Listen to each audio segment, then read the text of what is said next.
Vida Digital, com Vini de Oliveira.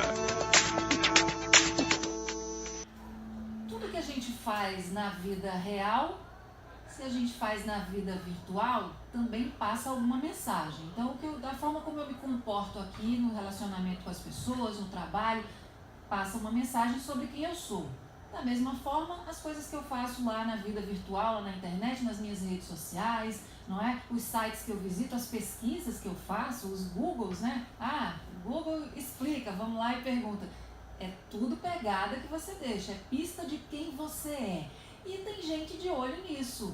Nem sempre para o mal, tudo bem, mas tem gente de olho nisso para fazer algum uso disso aí. As empresas são capazes, muitas empresas, de traçar perfis de quem nós somos para chegar aí nos seus objetivos, muitas vezes ganhar dinheiro, né? Oferecer pra gente coisas que eles já sabem, já imaginam que a gente tenha mais interesse em ter, por exemplo. E é sobre tudo isso que nós vamos falar hoje aqui na coluna Vida Digital com o Vini de Oliveira. Boa tarde, Vini. Boa tarde, Carla. Boa tarde, nossos ouvintes da CBN. Esse assunto é muito sério, cara, porque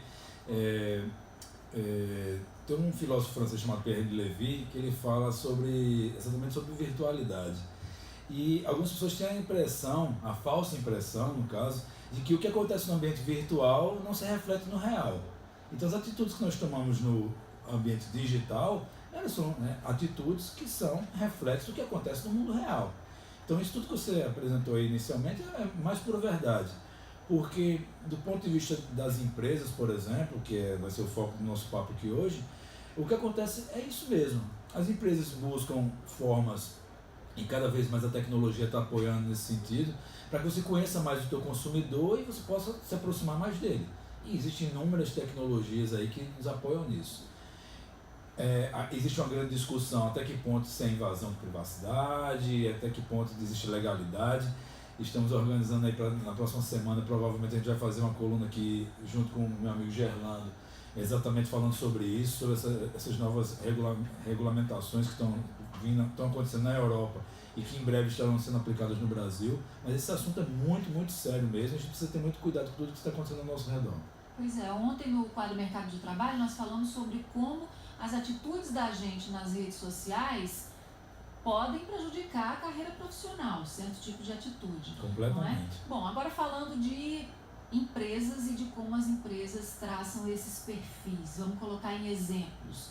Não sei, por exemplo, uma pessoa que segue muitos perfis de lojas, de vestuário, não é? Pode acabar recebendo também muitos links patrocinados dessas lojas. Esse é um exemplo da aplicação dessa história toda. Tecnicamente, o que acontece? O Google ele trabalha em cima de palavras-chave e as redes sociais trabalham em cima de interesses. Eles analisam o nosso comportamento. Então, quando você faz uma pesquisa de uma palavra-chave, por exemplo, um livro qualquer no Google, por exemplo, você vai cair dentro de uma loja e a loja, a partir daquele momento, ele começa a rastrear o teu comportamento. Nas redes sociais, tudo que nós fazemos, visitamos, consumimos ali nessas redes, seja no Instagram, por exemplo, no Face, no Twitter, tudo está sendo acompanhado. Então eles começam a entender a nossa característica de consumo. O que eu gosto, diferente da Carla, que é diferente do Marquinho, todas as pessoas. Tanto que eu uso muito exemplo de sala de aula, quando cada um aperta ali a lupa do Instagram, aquela tela ali, aquele resumo que aparece é totalmente diferente. Porque aquela lupa ela é moldada em cima do meu interesse, do seu interesse, das pessoas que estão ali consumindo. Então, ele começa a analisar isso e começa a rastrear. E a partir do momento que a empresa deseja fazer uma campanha, ela já faz a campanha direcionada em cima dos interesses das pessoas. Então, para você não sair atirando para todo lado, digamos assim, você vai em cima daquele perfil de comportamento. Eu gostaria de fazer uma campanha para mulheres de 35 a 50 anos, que acompanham as redes tais, que consomem esse tipo de programa, que consomem esse tipo de conteúdo, e ele começa a rastrear tudo e entrega de forma assertiva diretamente àquelas pessoas. Existem metodologias mais amadoras e metodologias mais profissionais. Eu costumo dizer para meus alunos que é como se você bota uma sementinha dentro do computador, dentro do smartphone da pessoa, e a partir daquele momento ele conhece muito mais você. Num site, a gente chama isso de cookie. Então, você, ao navegar um site, agora, principalmente na Europa, quando você entra num site europeu, ele avisa, olha, você está entrando na navegação de um site e você aceita que a gente faça essa análise? Aí você diz ok ali e você começa a navegar. No Face, por exemplo, não acontece isso. Você simplesmente, ao entrar numa página qualquer, você nem sabe. Existem formas de a gente monitorar isso. Mas quando a pessoa está navegando, ela não sabe do comportamento disso. Então, até que ponto se deveria ser melhor explicado para as pessoas é que não está muito claro. E essa é uma grande discussão. E também tem que ver se é apenas explicado, não é? Ou se pede consentimento. Porque você falou aí de lá na Europa haver esse pedido do consentimento. Está de acordo com isso?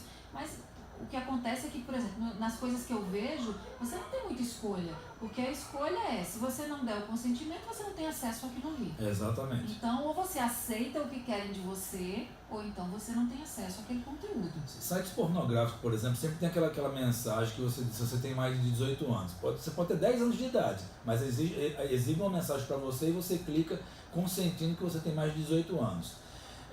Algumas pessoas pregam que deveria haver algo desse gênero para qualquer coisa no ambiente digital, porque a gente não tem exatamente controle. Por exemplo, agora vai ter uma análise de crédito das pessoas através de uma ficha limpa. Então, à medida que você vai tendo um bom score, um bom posicionamento dos seus pagamentos, você está com seus débitos todos em dia, você vai recebendo um ranqueamento melhor. O que está acontecendo, uma previsão aí, que essas empresas do setor financeiro, elas vão começar a analisar teu comportamento para saber se, Carla diz que tem um comportamento financeiro tal, e como é que ela está ostentando que tem esse celular, que ela está fazendo essas viagens, ela está na Europa agora. Então, o que acontece? Esse tipo de rastreamento já acontece pelas fintechs. Já existe inteligência nesse ponto para fazer esse tipo de análise do nosso comportamento, de forma muito mais precisa do que a gente possa até imaginar. É muito perigoso essa falta de controle que nós temos hoje. São pegadas mesmo que a gente deixa, não Sim. tem como, não é? São e rastros. não dá para ter muito controle sobre o que vão fazer com elas. O que acaba acontecendo é que isso, quando a gente vai instalando os softwares, sempre tem aquelas mensagens lá que a gente aceita sem nunca ler. Em geral, está explicando ali, muitos desses aplicativos que nós instalamos, naqueles termos e condições que eles nos apresentam, sintam esse tipo de situação, que nós estamos sendo monitorados. Você não pode, por exemplo, disseminar conteúdos de pedofilia, por exemplo. Então, uma das formas que acontece desse rastreamento é através, por exemplo, de troca de e-mails. Então, o Google ele tem acesso. Quando você cria uma conta no Gmail, por exemplo, ele está rastreando nosso conteúdo lá, ele avisa para a gente que vai fazer esse rastreamento do conteúdo. Então, se você fizer alguma prática ilegal, ele pode denunciar você às polícias do mundo, por exemplo, se também for solicitado. Bom, essa é a parte boa, né? Seria maravilhoso se fosse só essa parte. Né? Essa é a parte boa. Infelizmente tem a outra parte também. Agora me diz uma coisa, Vini. Tem resultados, tem pesquisas que mostrem, do ponto de vista das empresas, essa história dessa seleção que se faz e diz, se eu quero vender o público melhor, as pessoas são essas, essa e essa. Existe já uma análise de resultados sobre isso? Funciona mesmo? Está sendo revertido em lucro ou em obtenção mesmo de objetivos por parte das empresas? Existe algumas métricas nesse sentido aí.